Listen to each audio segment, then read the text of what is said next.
सद्गुरु पैमावली मातोश्री माई यांना प्रथम कृतज्ञपूर्वक वंदन आणि आपण सर्व सतत सश्रोते आपणा सर्वांना मानवी जीवन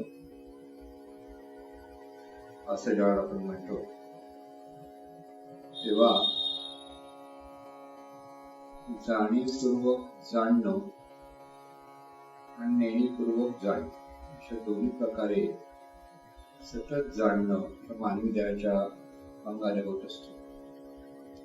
या अंगाने आपण मनाच्या अंगाने आपण चिंतन करण्याचा प्रयत्न करत आहोत.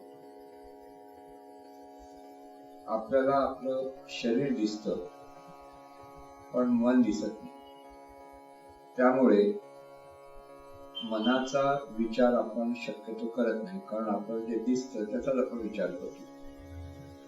गंमत अशी आहे, आपण त्याचाच विचार करतो. म्हणजे आपण म्हणजे इथे कोण आहोत, इथे आपण म्हणजे जाणीवपूर्वक जाणणारे मनच आहोत, म्हणजे बहिर्मनच आहोत. म्हणून जाणीवपूर्वक जाणणारा ते बहिर्मन आणि आपल्या ठिकाणी नेणीपूर्वक जे कार्य होतं ते ज्या मनाच्या अंगाने होतं ते अंतर्मन. अशी मनाची दोन अंग आपल्या ठिकाणी सतत कार्यरत असतात. मुळात असतं हे एकच मन, पण दोन अंगाने त्याच्या ठिकाणी कार्यरत होतं. म्हणून कार्याच्या अंगाने या मनाचे दोन प्रकार केले जातात आणि त्यालाच आपण बहिर्मन आणि अंतर्मन असं म्हणत असतो. मुळात आपण ज्यावेळेला म्हटलं की जी परमेश्वरी शक्ती आहे ती संपूर्ण नेणीव स्वरूप आहे. नेणीव स्वरूप म्हणजे तिथे आपण जाणीवपूर्वक जसं जाणतो तसं तिथे जाणीवपूर्वक जाणणं नाही.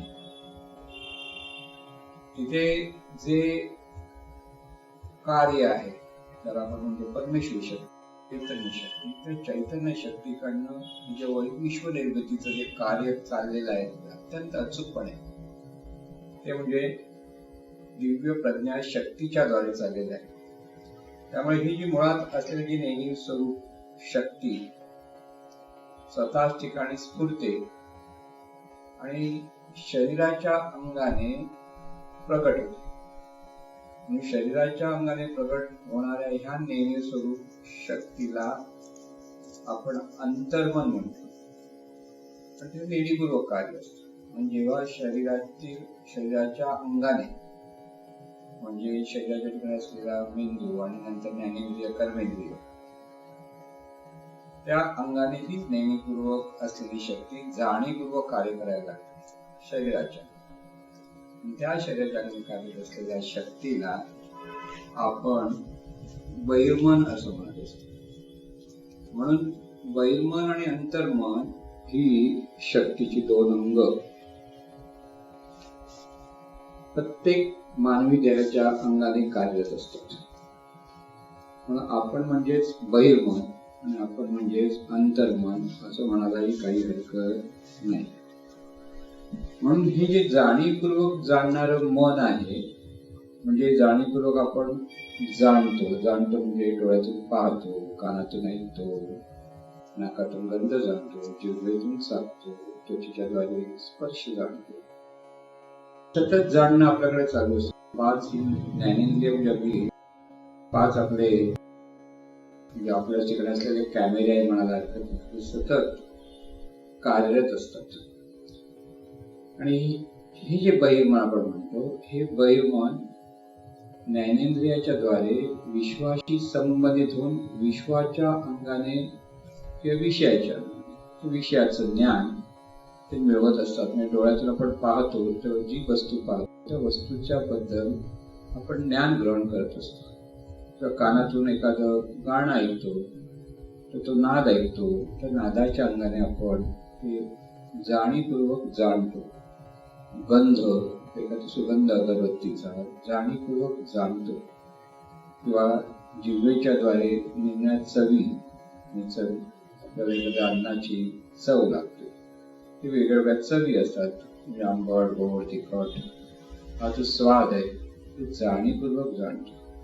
आणि स्पर्शाच्या द्वारे सुद्धा आपण जाणीवपूर्वक जाणतो. म्हणजे हे जाणीवपूर्वक जाणणं असं जेव्हा म्हणतो तर 5 अंगाने आपण ह्या विश्वातील अनेक वस्तू मात्रांना आपण जाणत असतो.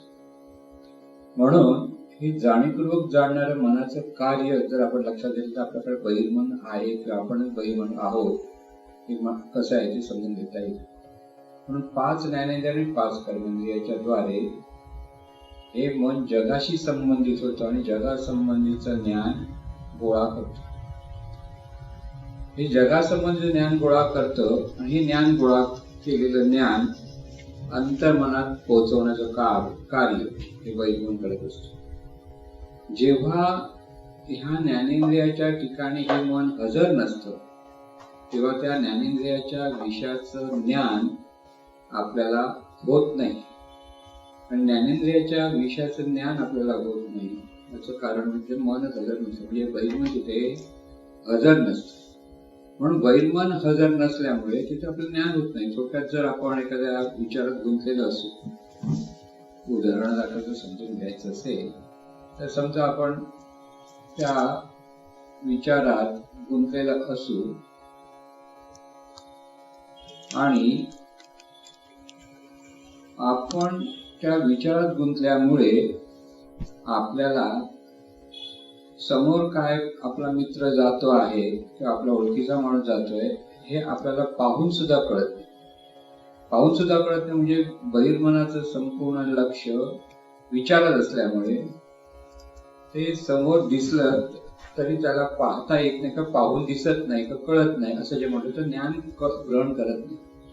म्हणून अशा पद्धतीने हे बहिर्मन एका वेळी एकच कार्य करतं. म्हणजे पाहत असेल तर पाहतं, ऐकत असेल तर ऐकेल, गंध जाणत असेल गंध जाणतं, पण जाणणं हे एका वेळी एकाच असतं.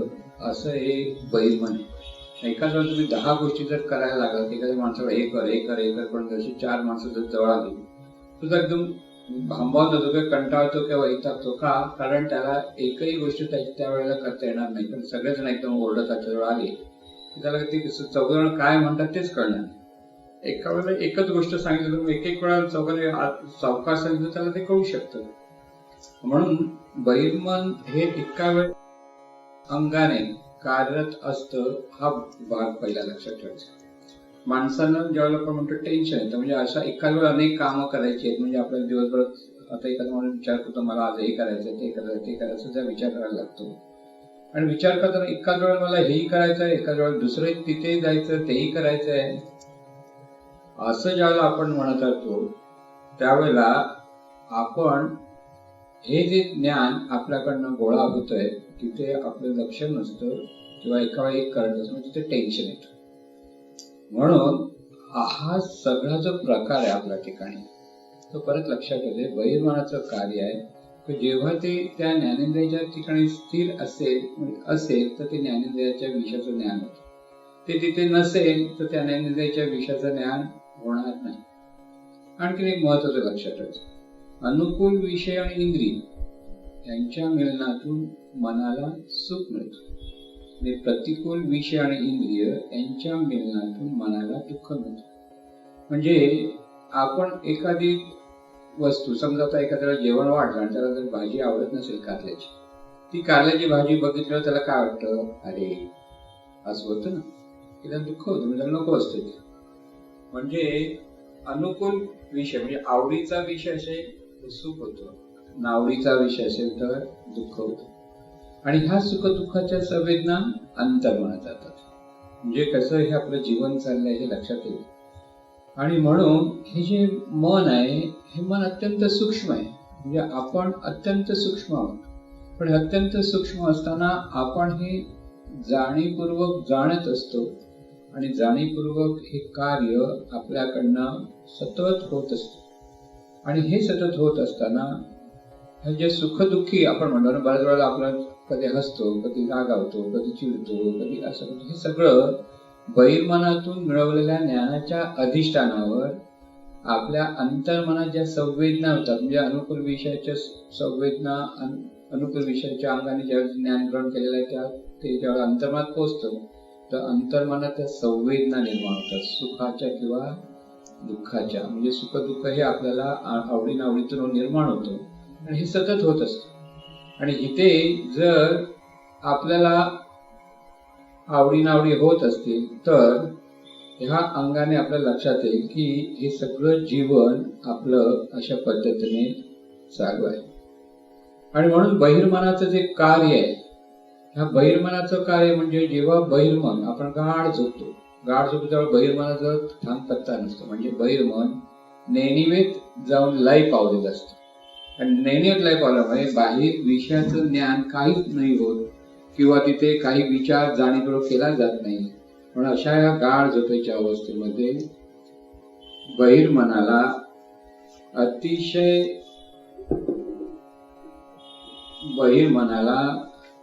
अतिशय शांती अनुभवता येते. बहिर्मनाला शांती अनुभव बहिर्मन तिथे नसतं, पण त्यात मन आपलं जे अंतर्मन असतं ते ऍक्टिव्ह झालेलं असतं.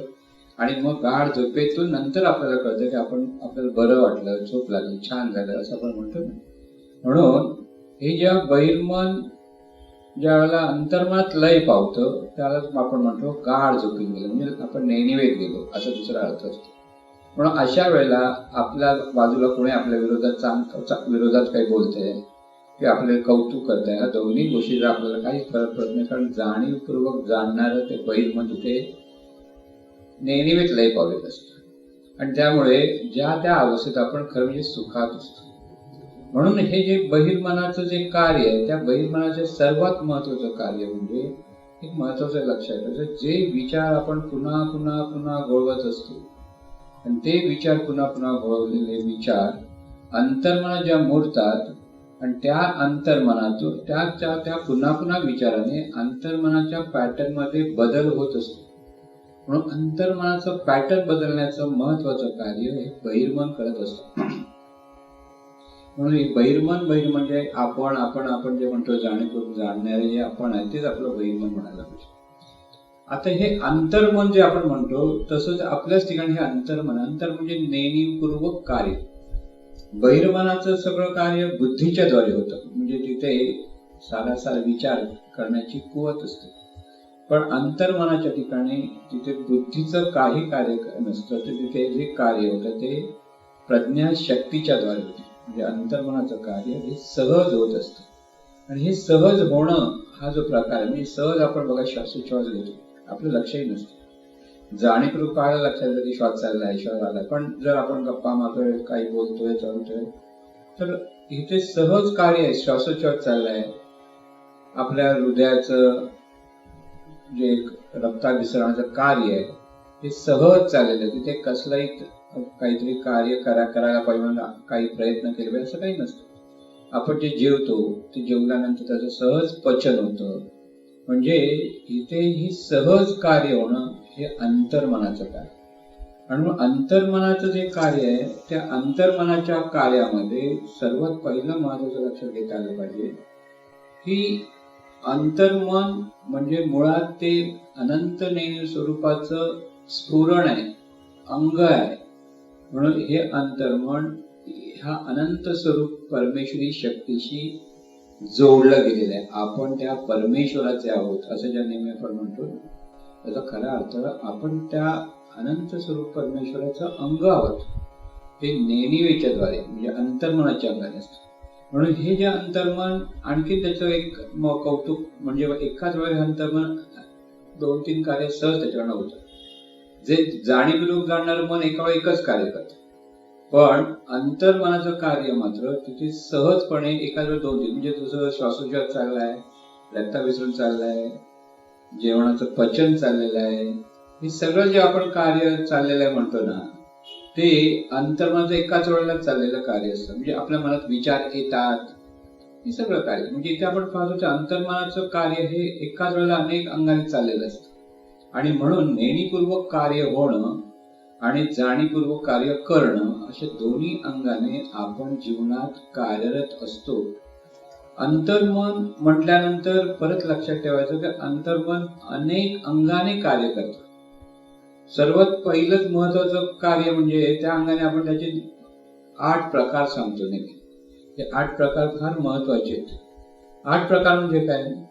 हे अंतर्मन सतत आपल्या आरोग्याची काळजी घेत असतं, किंबहुना आपला जिवंतपणा म्हणून जे आपण म्हणतो की श्वासोच्छवासाच्या अंगाने, रक्ताभिसरणाच्या अंगाने जे आपण जेवण ग्रहण करतो, ते जेवण ग्रहण करताना त्याच्यातून जे रस निर्माण होणं आणि त्या रसाचं म्हणजे जे आपण म्हणतो विटॅमिन्स आहेत, कॅलरीज आहेत, हे सगळं सहजपणे आपल्या शरीराअंतर्गत जे सगळं अंतर्गत ज्या घडामोडी चालू आहे, ज्याच्यातून आपण सतत जिवंत आहोत, सर्वात मोठं कार्य अंतर्मनाकडनं होत असेल. बहिर्मन तिथे ते तसं कार्य करू शकत नाही.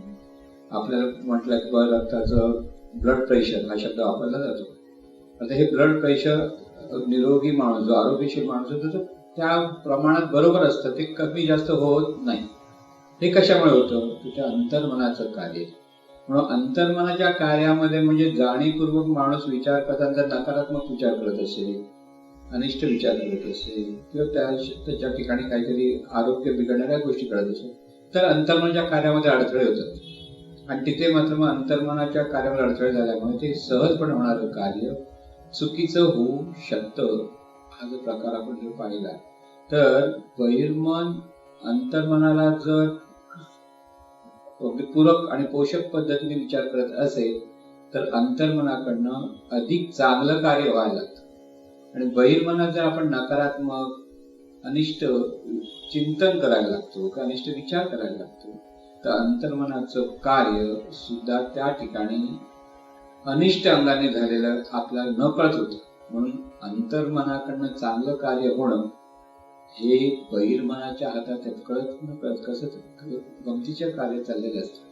म्हणून पहिलाच प्रकार सांगितला की अंतर्मन पहिला म्हणजे कार्य म्हणजे शरीराचं आरोग्य व्यवस्थित ठेवणं. यासाठी अंतर्मन सतत कार्यरत असतं. म्हणजे आपण जागे असतो त्यावेळेला कार्यरत असतं, आपण गाढ झोपतो त्यावेळेला सुद्धा अंतर्मन जागं असतं. म्हणून आपण झोपतो म्हणजे कोण झोपतं? तर बहिर्मनाच्या अंगाने कार्य जे आपलं असतं ते थांबतं, त्याला आपण झोपतो. आणि अंतर्मन मात्र जागे असतं, म्हणजे आपण नेहमीच्या परत जागेल असतो. आता झोपेत आपण स्वप्न पाहतो, तर स्वप्न पाहताना काही डोळे उघडे असतात का? नसतात. पण स्वप्नामध्ये जसं जागेपणी जे आकार पाहिलेले असतात तसेच्या तसे तिथे स्वप्नामध्ये आपण तसेच आकार पाहतो. म्हणजे समजा आपल्याला आई वडिलांचं स्वप्न पडतंय, किंवा मित्राचं स्वप्न पडतंय, किंवा सद्गुरूंचं स्वप्न पडतंय, असं आपण ज्यावेळी म्हणतो की सद्गुरू आले स्वप्नात, किंवा आई आली, वडील आले, की जसे जागृतीमध्ये जसे ते आहे तसं स्वप्नामध्ये तशीच्या तशी दिसतात. तिथे जरा सुद्धा फरक पडत नाही. म्हणजे अंतर्मन किती प्रचंड शक्तिशाली आहे की ते जे ज्ञान ग्रहण करते ते त्या विशिष्ट काळामध्ये विशिष्ट पद्धतीने ते प्रगट सुद्धा करतं. आणि ते प्रत्यक्ष आपण डोळे उघडे करून जसं पाहतो तसं ते स्वप्न पाहतो. म्हणजे अशी अलौकिक शक्ती हा अंतर्मनामध्ये. म्हणून पहिलं कार्य सांगितलं तेच खरं. म्हणजे पहिलं सांगितलं की ते आपल्या शरीराचं आरोग्य, शरीराचा जिवंतपणा जो चालला आहे तो अंतर्मनामध्ये असतो. म्हणून त्याला आपण त्या पहिला कप्पा म्हणतो. म्हणजे अंतर्मनाच्या कार्याच्या अपेक्षेत त्याला कप्पा म्हणतो. की पहिला प्रकार. दुसरा प्रकार असा असतो की बहिर्मन जे ज्ञान गोळा करतं ते अंतर्मनात पोहोचतं. तिथे तो हा दुसरा कप्पा कार्यरत असतो. ते जे आहे ते ग्रहण करणं आणि अंतर्मनात ते ग्रहण करणं. आणि दुसऱ्या बाजूने अंतर्मनात जे स्फुरण उमटतं, ते स्फुरण होतात, विचारांचे विचार येतात असं जे आपण म्हणतो, ते विचार बहिर्मनात पोहोचवणं हा दुसरा कप्प्याचं काम आहे. तिसरा कप्पा जो आहे तो म्हणजे माणसाचं जे व्यक्तिमत्व जे आपण म्हणत असतो ना, ते तिसरा कप्पा म्हणजे हा सगळा व्यक्तिमत्वाचा प्रकार असतो. म्हणजे माणूस एखादा आपण म्हणतो तो प्रेमळ आहे, तो माणूस आपण दुसरा एखादा म्हणतो खूप अहंकारी आहे, किंवा तो रागट आहे, किंवा तो परोपकारी आहे, किंवा तो कंजूस आहे. ही सगळी जे आपण म्हणत असतो त्याचं हे व्यक्तिमत्वाच्या जो अंगाने हा तिसरा कप्पा कार्यरत असतो. म्हणजे बहिर्मनाच्या द्वारे जे ज्ञान गोळा केलं जातं आणि त्या ज्ञान गोळा करण्यातून हे व्यक्तिमत्व आपलं घडत जातं. म्हणजे अंतर्मनाचा पॅटर्न जो घडणं प्रकार हा तिसऱ्या कप्प्यात संबंध आहे. बघा की तिसऱ्या कप्प्यामध्ये आपण इथे बघायला गेलं तर आपलं नाव जे लहानपणी आपल्याला दिलेलं आहे ते आपल्याला सहजपणे त्या नावाच्या अपेक्षेत आपण जीवन जगायला लागतो. हे पहिलं कार्य म्हणजे तिसऱ्या कप्प्यामध्ये नाव रजिस्टर झालं की सगळं सुरू झालं. मग त्या कप्प्यामध्ये कोण म्हणतो मी ह्या जातीचा, मी ह्या धर्माचा, मी ह्या पंथाचा, हे सगळं व्यक्ती की मी एवढा शिकलेला, मी असा दिसतो तसा दिसतो, माझा स्वभाव असा आहे, हे सगळं जे आहे ते म्हणजे तिसरा कप्पा आहे. म्हणजे माणसाचं सगळं जर वर्णन बघायचं असेल तर हे तिसरा कप्प्याचं कार्य आहे की त्याचं व्यक्तिमत्वच म्हणायला पाहिजे. हे व्यक्तिमत्व म्हणजे ते परत ते मीपणा जो असतो तो सुद्धा तिसऱ्या कप्प्यामध्ये असतो की माणसाच्या ठिकाणी मीपणा आहे.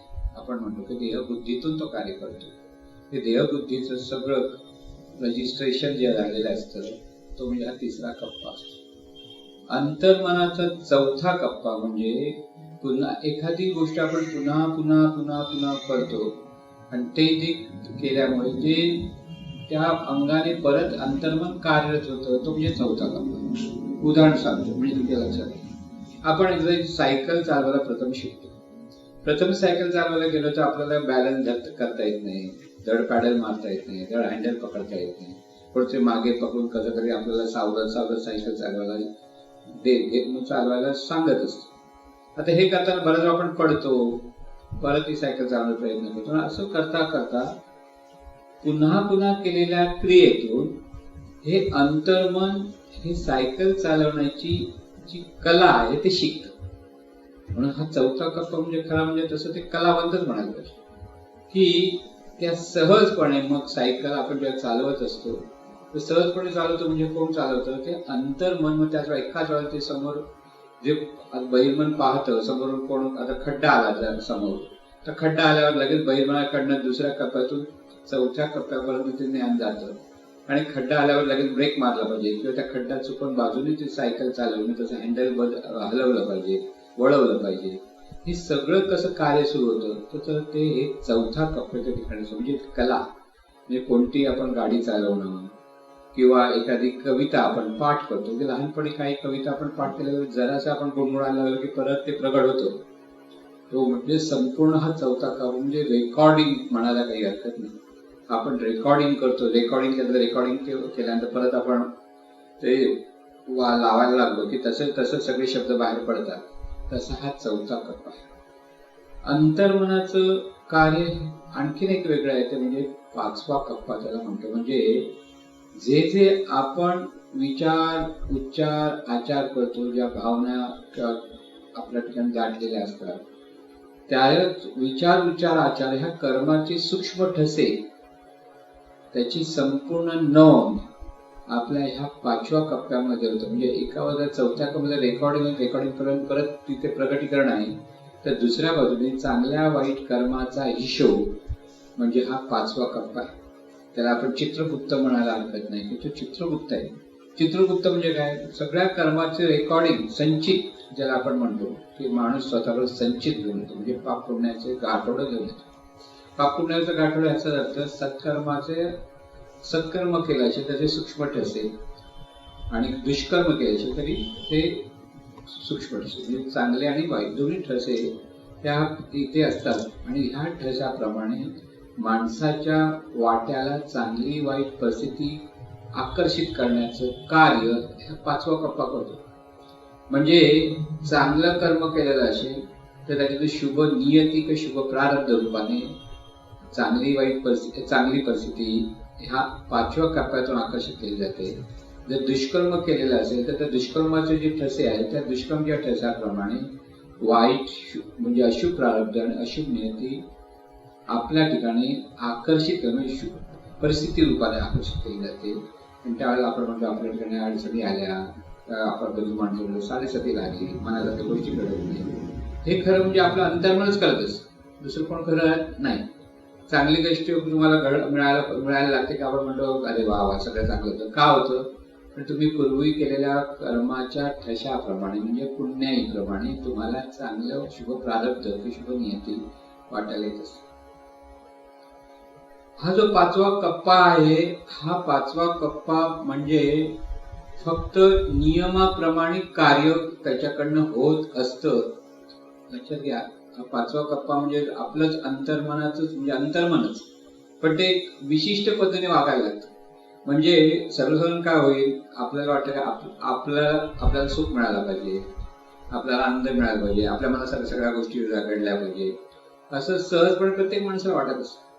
पण तरी सुद्धा त्याच्या वाट्याला अनिष्ट परिस्थिती येते, तरी सुद्धा त्याच्या मनासारख्या गोष्टी घडत नाही, प्रयत्न करून सुद्धा यश मिळत नाही. असं जेव्हा आपण म्हणतो ना, त्याचं खरं कारण म्हणजे हा 5वा कप्पा आहे. तो आपल्याला शिक्षाही करतो आणि मदतही करतो, दोन्ही गोष्टी. तो हा चित्रगुप्त आपण म्हणतो, म्हणजे आपलंच अंतर्मन हे वेगळ्या प्रकारे वागतं. आपल्याला वाटत म्हणजे स्वतःचं काही वागतं असं नाही, नियमाप्रमाणे वागतं. आणि म्हणून हा 5वा कप्पा आहे. त्याच्याही पुढे एक 6वा कप्पा आहे की सतत आपण ज्या विचार करतो तसं तसं रेकॉर्डिंग होतं.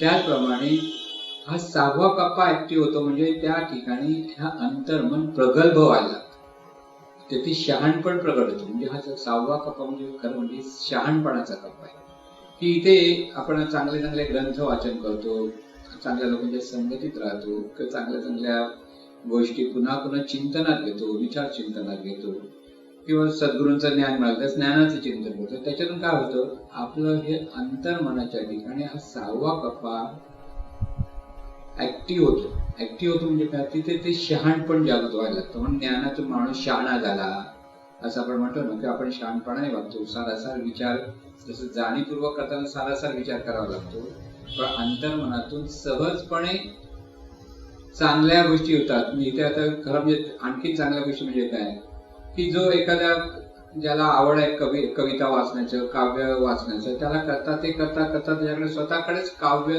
निर्मिती व्हायला, म्हणजे प्रतिभा ज्ञान तिथे प्रगट होतं. म्हणजे प्रतिभा ज्ञान असलेला हा 6वा कप्पा आहे. म्हणून हा 6वा कप्प्याच्याही आणखीन आहे 7वा कप्पा एक आहे. म्हणजे इथे 7वा कप्पा म्हणजे हा पारमार्थिक ज्ञानाचा कप्पा म्हणाला. पारमार्थिक ज्ञानाचा म्हणजे सद्गुरूंकडून जे ज्ञान आहे की आपल्या ठिकाणी ही दिव्य शक्ती आहे अंतर्मनाच्या ठिकाणी. ही दिव्य शक्ती जोपर्यंत हा 7वा कप्पा ऍक्टिव्ह होत नाही तोपर्यंत तिथे ते दिव्य ज्ञान प्रगट होत नाही. मग आज आपण म्हणतो प्रत्येकाकडे देहबुद्धी आहे आणि देहबुद्धीतूनच तो कार्य करतो. म्हणजे देहबुद्धीतून कार्य करतो असं म्हटल्यानंतर सद्गुरूंकडे आल्यानंतर सद्गुरूंचे दिव्य ज्ञान दिलेलं जातं, आणि ते दिव्य ज्ञान या देहबुद्धीच्या प्रभावामुळे पटकन सर्वसाधारण माणसाच्या ते ज्ञान लक्षात येत नाही. तर तो त्या 3ऱ्या कप्प्याच्या कार्यामुळे तिथे त्याला ते ज्ञान समजत नाही. पण पुन्हा पुन्हा पुन्हा पुन्हा ते जे ऐकल्यानंतर, पुन्हा पुन्हा विशिष्ट पद्धतीने साधना केल्यानंतर, सद्गुरूंनी केलेली साधना आहे, त्या साधनेतून हा 7वा कप्पा ऍक्टिव्ह होतो. 7वा कप्पा ऍक्टिव्ह होतो म्हणजे स्वतःच्या ठिकाणी असलेलं दिव्यत्वाचं ज्ञान त्या 7व्या कप्प्यामध्ये पण. जेव्हा हे 7वा कप्पा ऍक्टिव्ह होतो तेव्हा 3ऱ्या कप्प्यामध्ये सुधारणा झाली म्हणून समजतो. 3रा कप्पा जो म्हणतो व्यक्तिमत्व आहे, जे संस्कारातून ज्याप्रमाणे आपण मीपणा वगैरे करून वागत असतो, तो जर 7वा कप्पा ऍक्टिव्ह झाला तर 3ऱ्या कप्प्यामध्ये सुधारणा व्हायला लागते, 3रा कप्पा शुद्ध व्हायला लागतो. म्हणून 3रा कप्पा शुद्ध व्हायला लागला तर 7वा कप्पा ऍक्टिव्ह होतो. म्हणजे एकमेकावर सगळं अवलंबून. म्हणजे शुद्धीकरण म्हणून बैसोनी निवांत शुद्ध करायचे, तया सुखांत नाही पार. हे जे संत सांगतात त्याचा अर्थ आहे की इथे चित्त शुद्धी झाली पाहिजे. म्हणजे 3रा कप्पा शुद्ध झाला पाहिजे. म्हणजे शुद्ध ज्ञानातून हा 3रा कप्पा जसा शुद्ध व्हायला लागतो तसं तसं हा 7वा कप्पा उदयाला येतो, आणि तिथे स्वतःच्या ठिकाणी असलेलं जे दिव्यत्वाचं ज्ञान आहे ते ज्ञान प्रकट व्हायला लागतं. आणि हे दिव्यत्वाचं ज्ञान म्हणतात त्यावेळेला त्याला आपण तुर्या अवस्था जी म्हटलं होतं, ही जाणीव स्वतःला जाणते पण जगाला जाणत नाही. पण स्वतःला जाणते म्हणजे स्वतःच्या ठिकाणी दिव्यत्व जाणते. म्हणजे बहिर्मन आणि अंतर्मन या दोन्ही अंगाने जेव्हा ते सद्गुरूंच्या ज्ञानाप्रमाणे कार्यरत व्हायला लागतात त्यावेळेला हा 7वा कप्पा प्रगट होतो. म्हणजे ती तुर्या अवस्था जी म्हटली ती तुर्या अवस्था म्हणजे 7वा कप्पा असतो, लक्षात आलं. म्हणून हा जो 7वा कप्पा आपण म्हटलं तर इथे दिव्यत्वाची जाण निर्माण होते. ही तुर्या अवस्था म्हणजे ह्या तुर्य अवस्थेमध्ये असलेले ज्ञान, दिव्य ज्ञान अधिक अधिक त्याचं चिंतन, अधिक अधिक साधना व्हायला लागली साधकाकडून, तर तिथे 8वा कप्पा उदयाला येतो. हा 8वा कप्पा उदयाला येतो म्हणजे स्वतःच्या ठिकाणी असलेलं दिव्यत्वाचं ज्ञान तर तिथे असतंच, पण जगामध्ये पण सर्वत्र दिव्यत्व आहे याचाही बोध तिथे या अंतर्मनामध्ये जागृत होतो. म्हणजेच तो 8वा कप्पा प्रगट होतो. म्हणजे 8वा कप्पा संपूर्णपणे हे अंतर्मन शुद्ध झालं म्हणून लक्षात येईल. म्हणून हे जेव्हा अंतर्मन पूर्ण शुद्ध होतं, त्याच्या ठिकाणी असलेला मीपणा जातो, त्याच्या ठिकाणी असलेल्या काम, क्रोध, लोभ, मोह, मत्सर ह्या विकार रूपाने जे प्रकटीकरण चाललेलं असतं त्याचं सद्गुण रूपाने परिवर्तन होतं. म्हणून 7वा आणि 8वा कप्पा जसा उदयाला येतो तसं मानवी जीवनाच्या अपेक्षेची शक्ती रूपाने प्रगट व्हायला लागते. आणि तिथेच त्याला आपण म्हणतो ते संत महात्मे असं जे म्हणतो त्याचं खरं कारण म्हणजे त्यांच्या ठिकाणी अंतर्मनामध्ये 7वा आणि 8वा कप्पा उदय पावलेला असतो आणि त्यामुळे त्यांच्या ठिकाणी ती अलौकिक शक्ती प्रकट होते. ते जशी इच्छा करतात, ते जसं सर्वांच्या भल्याचे चिंतन करतात, तसं समोरच्याचंही भलं व्हायला लागतं असं आपण म्हणतो ना. त्याचा अर्थ म्हणजे अंतर्मनाचं शुद्धीकरण म्हणून. आणि तेव्हाच बहिर्मन आणि अंतर्मनाचं शुद्धीकरण होतं. त्यावेळेला तिथे जी अवस्था असते बहिर्मन अंतर्मनाची त्याला दिव्य मन आपण म्हणतो. म्हणजे बहिर्मन अंतर्मनाच्या दिव्य ज्ञानाच्या अपेक्षेत किंवा दिव्य ज्ञान जेव्हा तिथे मुरायला लागतं त्याच्यातून अंतर्मन दिव्य मन रूपाने प्रकट व्हायला लागतं. आणि तिथे आपण म्हणतो की आपण बऱ्याच लोकांना आपण म्हणतो सद्गुरू, संत महात्मे, हे त्यांच्या ठिकाणी ते बहिर्मन अंतर्मन रूपांतर दिव्य मनामध्ये झालेलं आहे. हा त्याचा सरळ अर्थ असतो. म्हणून आपलं हे जीवन हे कसं चाललेलं आहे पहा. तिथे बहिर्मन आणि अंतर्मनाच्या द्वारे हे जीवन चाललेलं असतं. म्हणून बहिर्मनाच्या द्वारे दिव्य ज्ञानाचा जर आपण अभ्यास करायला लागलो, ते दिव्य ज्ञानाचा जसा अभ्यास करायला लागू तसं अंतर्मनाचं शुद्धीकरण होत जातं. पण तिथे जर वाईट संगतीमुळे आपण अनिष्ट गोष्टींचं पुन्हा चिंतन करायला लागू तर अंतर्मन अधिक अशुद्ध होतं. म्हणून बहिर्मन ज्ञान ग्रहण करून गोळा करून अंतर्मनात पोहोचतं. पण पोहोचल्यानंतर ते ज्ञान कोणत्या प्रकारचं आहे त्याप्रमाणे अंतर्मन स्वतःचा पॅटर्न बदलायला लागतं.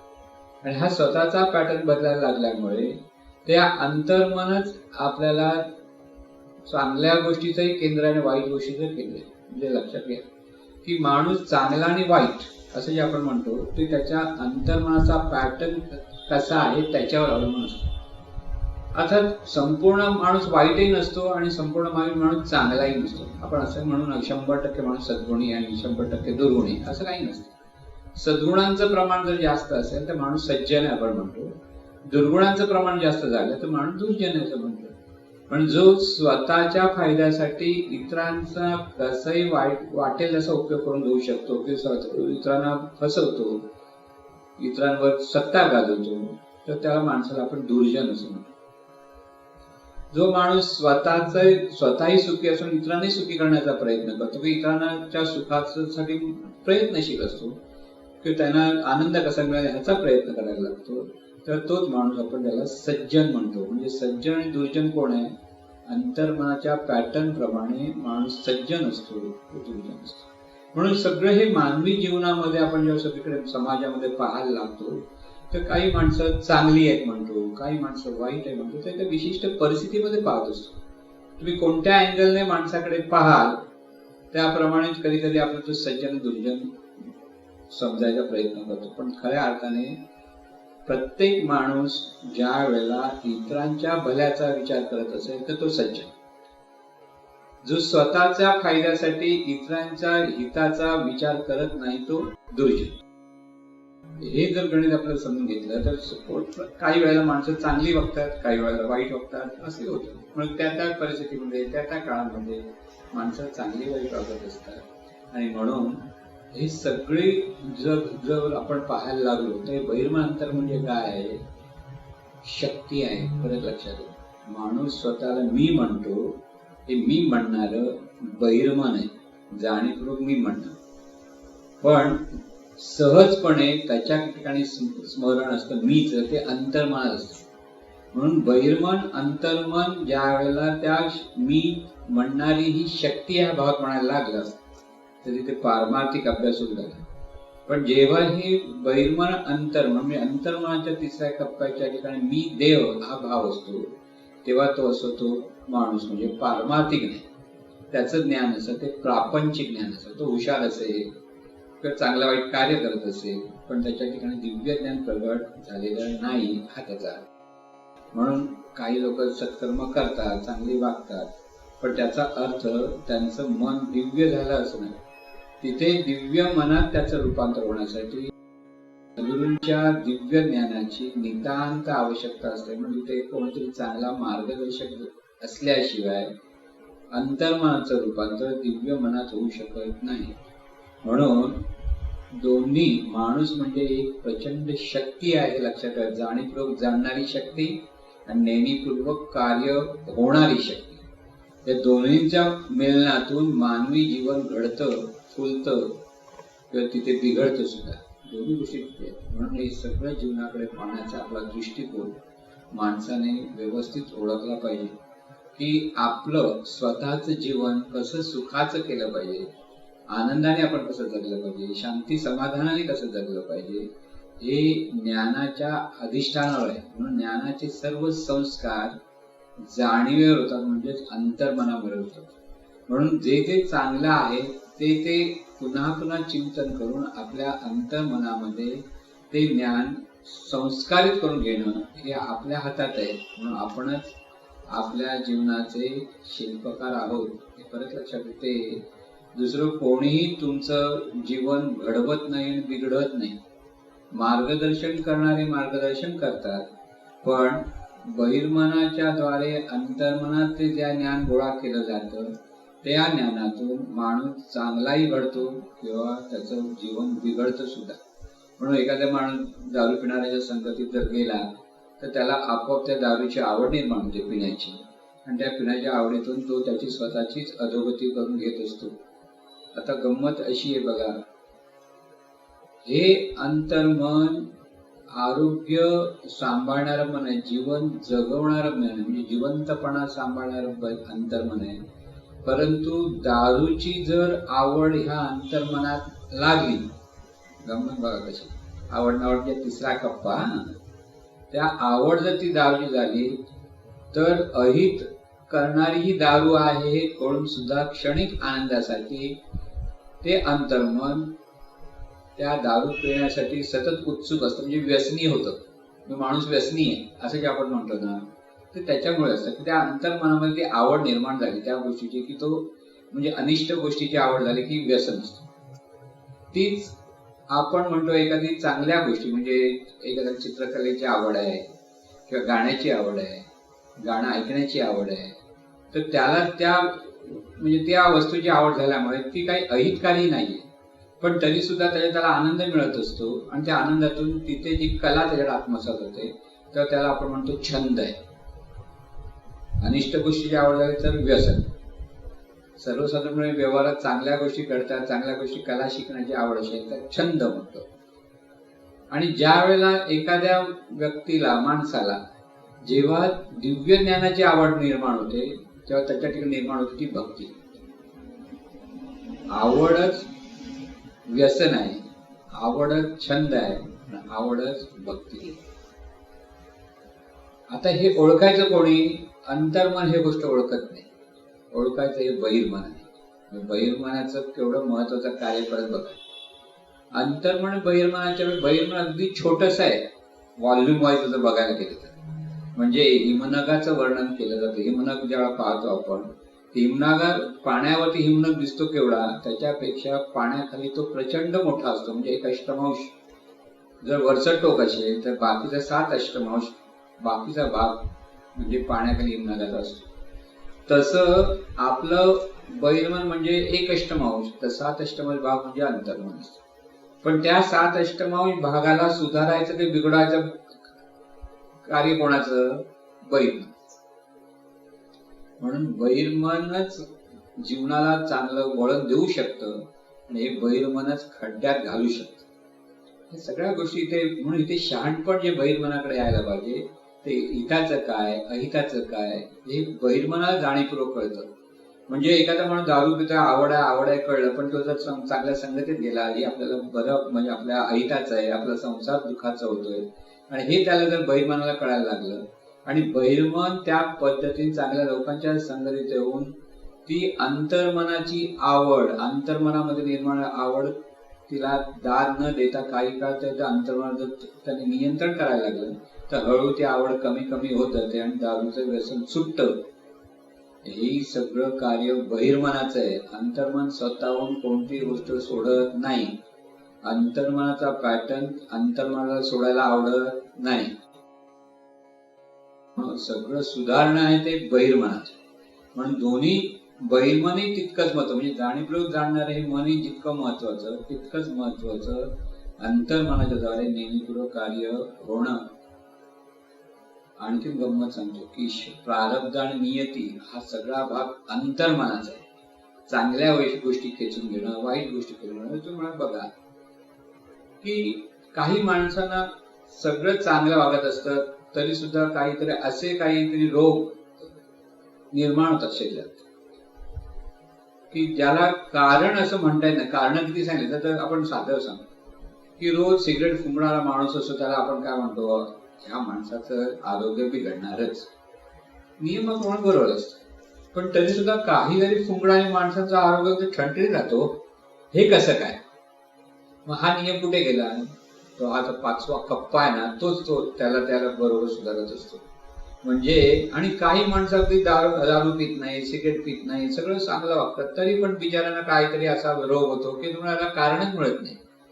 याचं कारण सुद्धा हा अंतर्मनाचा जो चित्रगुप्त बसलाय 5वा कप्पा तोच अनिष्ट गोष्टी खेचून घेतो. आता तुम्हाला आजकाल तुम्हाला व्हायरस झाला तर काय, कोरोना आला, काही ना होतो. बिचाऱ्यांचं काय चूक आहे हो? कुठे असं गेलं, कुठे गोडून आला म्हणे, नाकात गेला, हात जोडला, सगळं झालं. हे नेमकं का झालं? ते त्यांचं अशुभ प्रारब्ध. लक्षात घ्या. इथे आपण म्हणतो खूप काळजी घेतली पाहिजे, बरोबर आहे. सगळं नियम सांभाळणं हे बहिर्मनाचं कार्य, नियमाप्रमाणे झालं.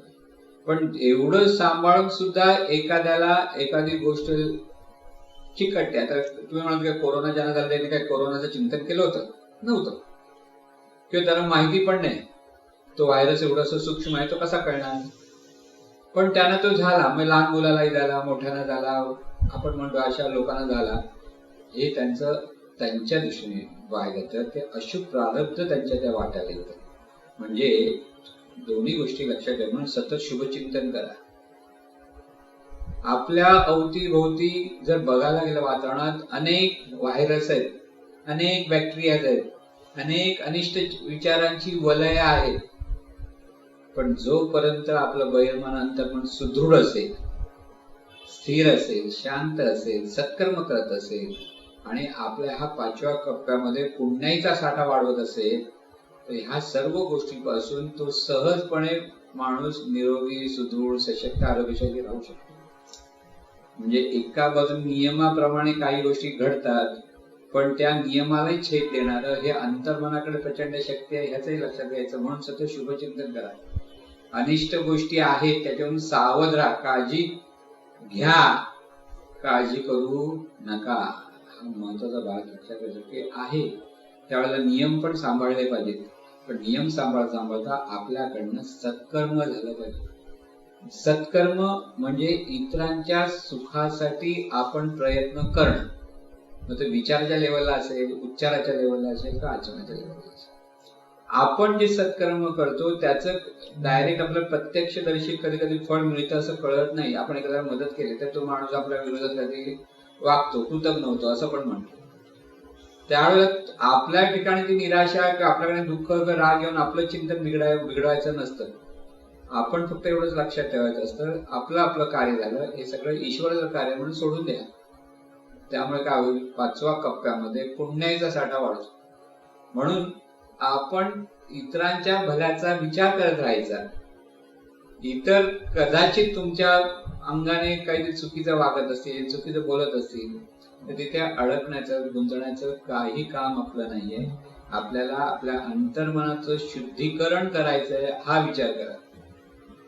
कारण अंतर्मनाचं आणखीन सर्वात महत्वाचं कार्य म्हणजे सतत त्या ठिकाणी भावना निर्माण होत असतात. म्हणजे जसं समुद्रामध्ये लाटा निर्माण होतात ना, तसं अंतर्मन सुद्धा स्फुरण रूप आहे. आणि त्यामुळे आतमध्ये विचारांच्या अनंत लाटा निर्माण होत असतात, म्हणजे भावनांच्या.